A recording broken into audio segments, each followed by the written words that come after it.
What's going on, everybody, and welcome to the Other Side of the Firewall podcast, where we talk about the latest and greatest of cybersecurity news, as well as we highlight those movers and shakers and glass ceiling breakers, those people of color who've made it to the other side of the proverbial firewall. My name is Ryan Williams, and as always, I'm joined by Shannon What's up? What's up? and LeVon Maynard. Hey, welcome to the show. What is going on? So welcome to another episode of the show. Definitely continue to tune in. Like I said, the previous episode, see the numbers going up. Continue to like, share, subscribe, all that good stuff.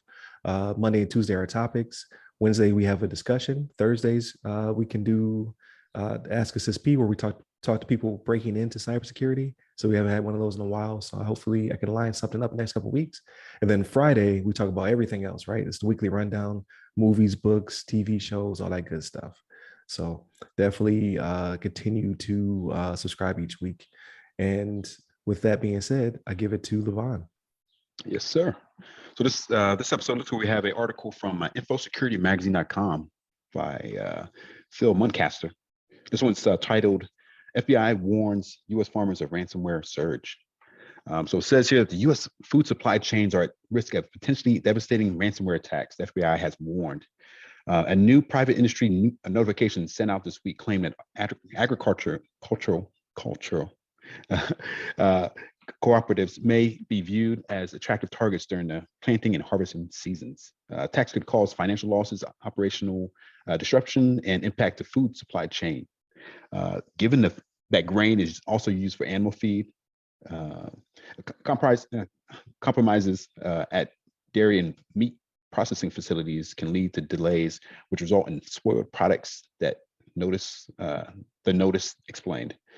So essentially, this article is just kind of describing some of the situations that could potentially affect farmers.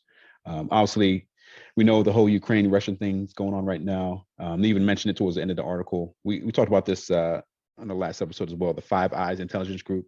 They actually this week issued a detailed alert outlining mitigating steps alongside the threat techniques used by both Russia state and cybercrime groups. So these groups are out there, and I think Russia is actually a big supplier of grain, if I remember correctly. I thought I read some articles about that before, but it seems like some of these hackers are trying to attack our grain supplies as well. Can potentially, affect food supplies, as I mentioned before, that a lot of the obviously the animals themselves require the grain to feed and then produce like dairy and other products. But the fact that they're being targeted is a big concern. Just as we always mention, ransomware is one of the biggest hacks out there nowadays, and it seems to be affecting a lot of different industries and a lot of the critical infrastructure, as we mentioned in the last episode. But yeah, they're coming after the farmers. You can't no one's safe. Even the farmers that may not even use that much technology as it is, they may be susceptible to these hacks. But I'll turn it over to you, Shannon. What you think about this one? So this was interesting to me because I wouldn't think to go that far back when it comes to doing stuff, right? So like what we mentioned before in the previous one, we kind of had a glancing mention of man. Don't make me say BTS again. JBS. I keep wanting to say BTS. I don't know why. JBS, right? But that's after that's like with distribution of food. It's already been packaged, right? Like that's farther along in the process, of food preparation. This right here, they're talking about getting interrupting these cooperatives before they even plant the seeds, right? So it's like, wow, I wouldn't even think going that far back, which is smart. Like if you're a hacker, right? Like if you really want to disrupt someone's food supply, get it before it gets even in the ground, right? When it comes to, your wheat, your corn, your rice, things of that nature, kind of staples, you know what I mean, that we have with everything. So that was interesting to me. The other thing they talked about in here, and the fact that the FBI has to put this out there. I mean, I know we do it. It seems like every week, right? But the recommendations they put out there was regular patching, right? And then LeVon's favorite, multi-factor authentication, right?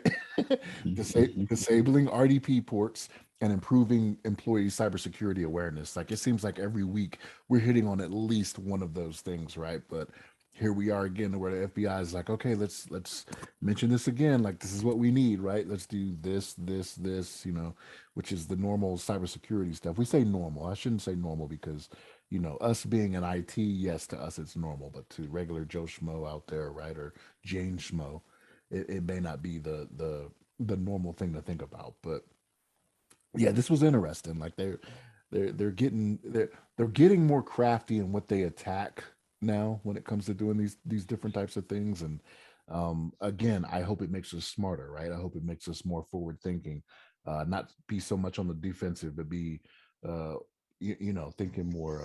I don't want to say offensively, but planning a little bit better to say, okay, let's not wait. Be more reactive, I guess is what I should say. More prepared. Be more prepared and not so reactive to everything. That's what I'm looking for. But yeah, Ryan, what's your thoughts on this? Yeah, I thought it was interesting because it makes me think about the farm industry differently. Because in my mind, you think of a small, or not small, but you think more rural. You think like people who do this on a regular basis, like feed not only America but the rest of the world. But no, the farming is advanced a lot, like technologically, and then a lot of these what we believe to be small farmers are actually like really big companies that have to deal with the same things that any other company had to deal with. You have employees who may become, unbeknownst to them, insider threats, phishing attacks, ransomware, which can disrupt their schedules. Because if you think about what happened to Colonial Pipeline, it was kind of indirect. It wasn't a direct attack of the SCADA systems. It was logistics that suffered the most, which caused the trucks not go out in time, which caused people to panic. And then you got, like LeVon mentioned in the last article, you got people putting gas in trash bags at some point. Like, it's a very slippery slope Right. before you get there.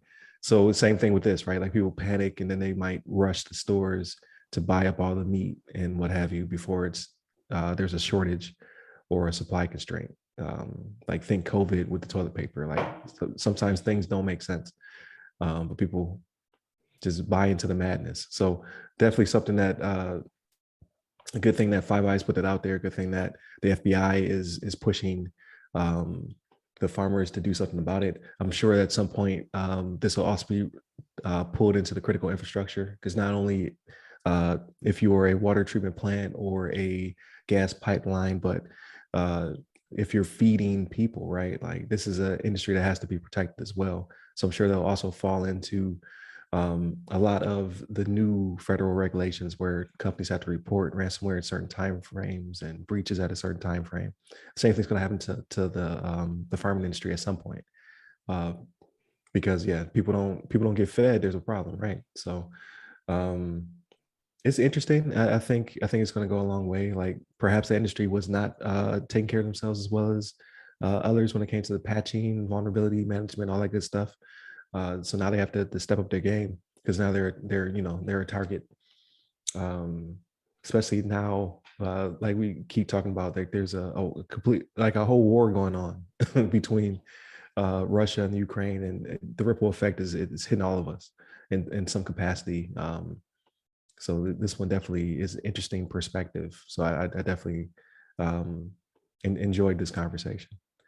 So that probably sums it up for this episode. Again, like, share, subscribe, all that good stuff. Like, even if you don't leave a comment, like, please leave a comment. But even if you don't leave a comment, then at least push our stuff to somebody else. It only takes you a second to copy the link address and then forward it to one of your friends on social media. So definitely do that. Hit up all of our social medias. They all go by our name. So Twitter, Facebook, all that good stuff. You can hit me up personally. I'm at RyRy Security Guy. That's RYRY Security Guy. I'm on Clubhouse, LinkedIn, Twitter, and TikTok. And you, LeVon? Yes, sir. You can hit me up on Twitters at LeVon Maynard. There it is. Stay safe. Stay secure. Take care.